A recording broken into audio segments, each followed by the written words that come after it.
చూడండి friends, popcorn యూట్యూబ్లో చూసి మనకు వస్తుందా లేదా అని చెప్పి ఇప్పుడు చేయడం జరుగుతుంది.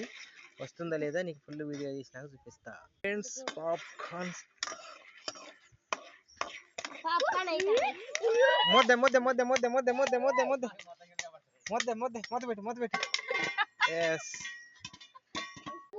ఫ్రెండ్స్ చూడండి, పాప్కార్న్ ఓ సక్సెస్, యాహూ బరాబర్ వచ్చేసినాయి. వావ్ అద్భుతంగా వచ్చినాయి. Popcorn ready.